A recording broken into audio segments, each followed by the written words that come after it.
Why 90% of the desires don't get fulfilled? Because you hold on to it all the time. If the seed remains in the tree, will it sprout?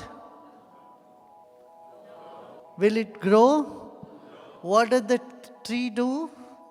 It throws the seeds out. Right? When desires come in you, you hold on to the desire, it never gets fulfilled. The desire should be thrown in the space. It's like seeding. You didn't ask for it, and desires came on its own. Hold tight onto it. Will it ever get fulfilled? What is the difference between a desire and a sankalpa? Or an intention? Intention, you keep it and you throw it. Say you have to go to Ottawa from here. You don't go on saying, I'm going to Ottawa, I'm going to Ottawa, I want to go to Ottawa, I want to go to Ottawa. You will not go to Ottawa, you will end up in a mental hospital. You just get the thought, I want to go to Ottawa, and then you sit in the car, you stop in Montreal, you stop somewhere else, and you will have your tea or cappuccino or whatever. And then you land up, you go and you reach Ottawa. In the same way, the desires, when they bug you day and night, that means you are holding tight onto it. But what you need to do, like the cotton seed, how the cotton tree throws its seeds into the space, like that you need to throw your desire to the space for it to fructify. Holding on to the desire make you miserable. Now, when it is said, oh, your desires are the cause of your misery, desires are not the cause of your misery. You are holding on to them is the cause of your misery.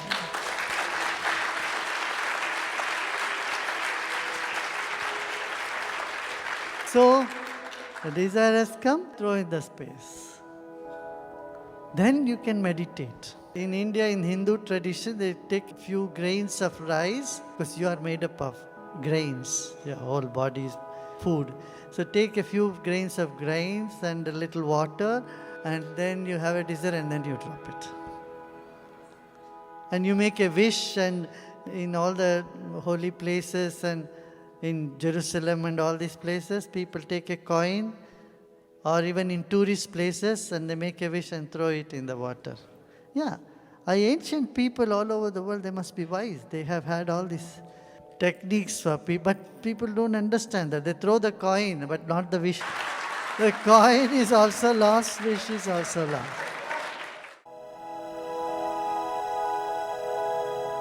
When lust, anger, greed, or jealousy, hatred wells up in you, freeze your intellect. Kama, krodha, moha, lobha, matsarya, buddhim nistimitam gatva. When these things arise in you, freeze the intellect.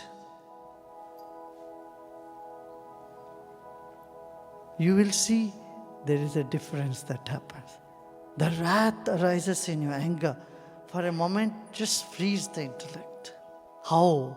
You know, when children do statue, what they do? Freeze. Like that in the mind, you just freeze the mind. And in fact, it happens.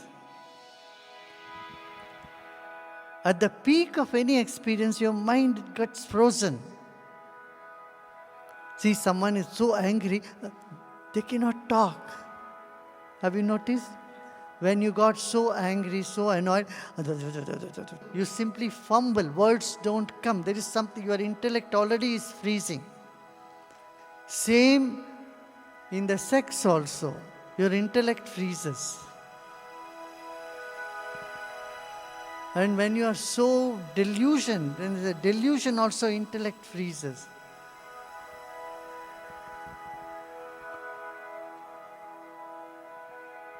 But if you do it a little bit earlier on your own, you don't get into that whole drama. Do you get it? Freeze the intellect. When you freeze, what happens? You are in the expansion of space. Then everything is blissful. Yes, something is bugging or some emptiness. You feel there is a lack. That is very good. You are fortunate that you are not satisfied with small things. A throne is waiting for you.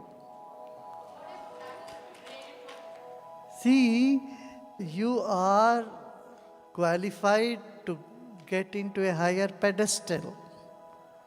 And if you are satisfied in the very first step itself, how will you climb to the throne?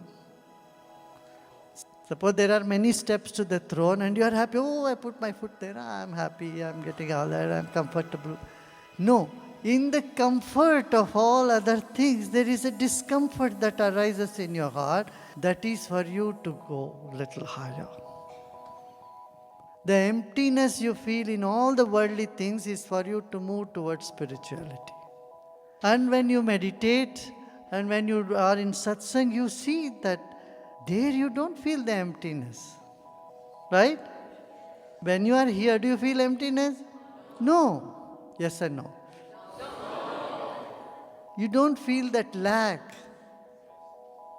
And this is what your soul is crying for. Every soul is crying for spirituality. Everybody in the world. I don't think there is a single human being which is not wanting spirituality. Every single human being wants inner peace. They want unconditional love. What is spirituality? A peace that doesn't get disturbed, a love that doesn't diminishes. Otherwise, see, you fall in love and the love starts diminishing as the time goes. Eternal love. This is what everyone wants. And a joy that doesn't bring sorrow along with it. All other joys, they tag a sorrow along with it as its tail. And this is what everybody wants. And this is what you get, isn't it? Your sadness vanishes. Your entanglement goes away. And your anger finishes. Wisdom wells up. All this is the benefit. Misery vanishes. If you sit in one of these classes and you still say, yeah, you are miserable, you have not heard me. You are sitting with an earplug here. It's like a corked bottle kept under the running tap and saying nothing is filling up. Got it? You come to this session and you walk out of this here, you cannot be same person.